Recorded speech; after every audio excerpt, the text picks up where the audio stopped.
Who Watches the Watchers by Jacob Spinney. In a laissez-faire, unregulated free market, businesses will overcharge their customers. Therefore, we need to have the government regulate the market to stop businesses from being too greedy.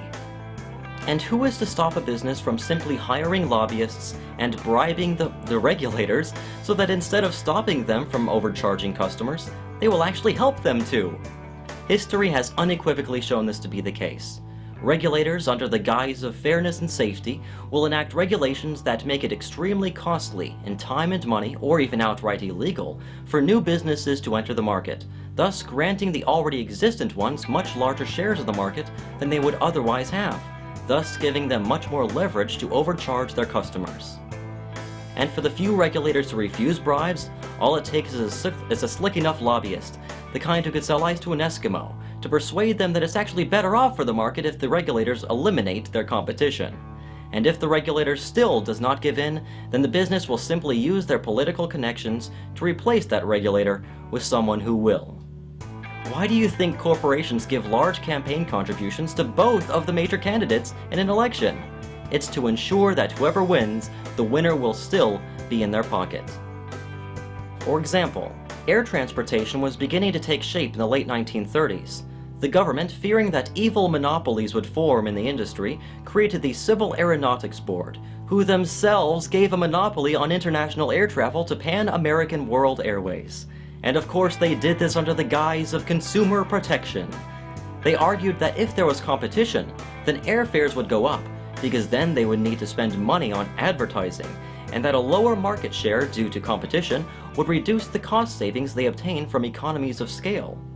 What they forget to mention is that competition itself is what stops businesses from overcharging in the first place. And of course this was shown to be the case when the airline industry was somewhat deregulated in the late 70s, and since then airfares have dropped by nearly half. Goldman Sachs saw a prime opportunity to make tons of money during the housing bubble, because they were able to gamble and take the profits and defer their losses to the taxpayer. They knew that the bubble would inevitably burst, but they would be covered by any possible losses, because they had so much money invested in lobbying to ensure it. Henry Paulson, the Treasury Secretary and the manager of the United States Emergency Economic Stabilization Fund, was the former CEO of Goldman Sachs. How much more blatantly obvious could this be? In a free market, a business is only able to gain a larger market share by offering a better good or service at a cheaper price.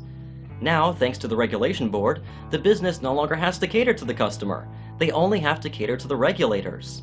So now they can offer a worse good or service at a more expensive price and still gain a larger market share.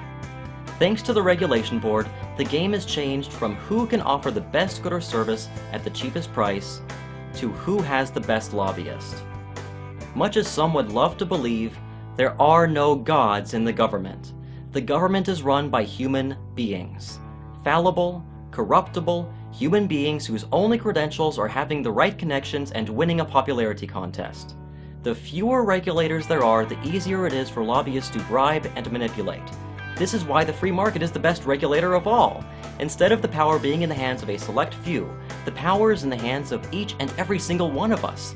We are the regulators. If we feel that a business is beginning to overcharge us for the inferior goods or service it provides, then we will regulate that business out of existence simply by not buying from them anymore. If you think that we are too irresponsible to run our own lives, that an all-loving, all-powerful angel sent down from heaven running our government will be able to make decisions for us better than we can make for ourselves, then you are fooling yourself into believing that such angels could possibly exist.